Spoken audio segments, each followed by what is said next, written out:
Hey Trail Riders, welcome back to the Daily Ride. I hope you guys are doing well. Today we're going to be talking about fire comes by faith. Our passage comes to us today from John 14:6, where Jesus says, I am the way, the truth, and the life. Our thought for today is, I am baptized with the Holy Spirit and fire. Connecting passages for today is Isaiah 4:5, John 5:35, John 14:6, and Acts 7:38. Scriptures that get us through the Bible in a year is 1 Kings 21, 1 Thessalonians 4, Daniel 3, and Psalm 107. It is the Holy Spirit fire that matters. Laying out and settling up a sacrifice is not enough. God will not save souls and heal the sick until we lay all our all on the altar for Him. That is true. But our sacrifice is not why He does it.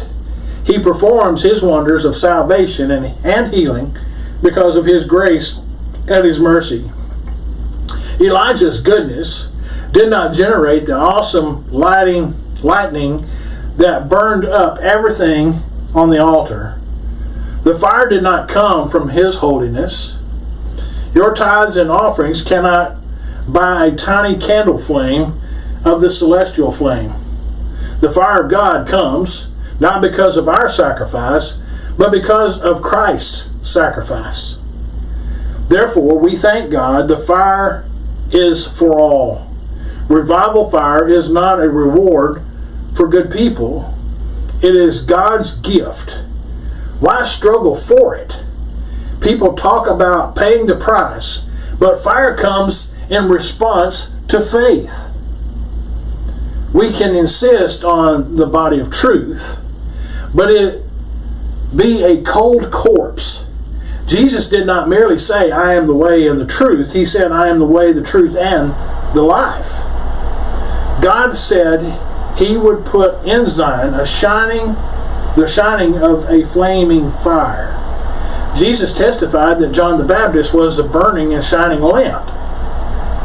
These are images of light and heat. The gospel is a hot gospel, no matter how much the silly world smiles at it. I do not know how to preach the living oracles of God without being lively. The gospel is a fire. To preach the gospel coolly and casually would be ridiculous. One day, a lady spoke to an evangelist that had a demon sitting on her. Although she was a born-again Christian, this evangelist said to her, flies can only sit on a cold stove, and they can sit very long on a cold stove. Get the fire of the Holy Spirit in your life, and that dirty demon will not dare touch you, lest he burn his filthy fingers. The gospel provides a very fiery power.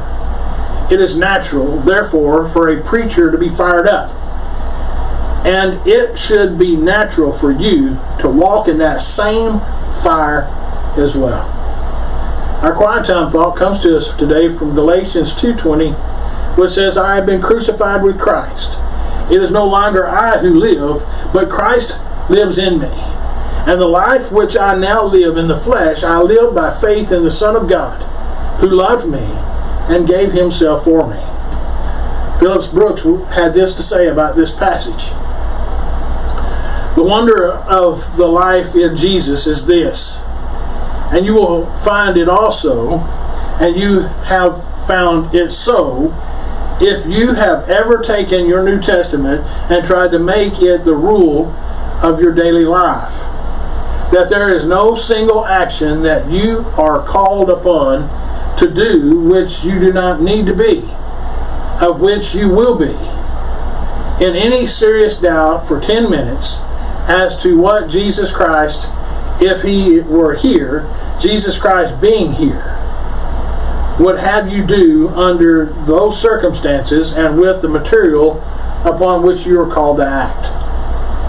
The soul that takes in Jesus' word, the soul that through the words of Jesus enters into the very person of Jesus, the soul that knows him as a daily presence and its daily law, it never hesitates.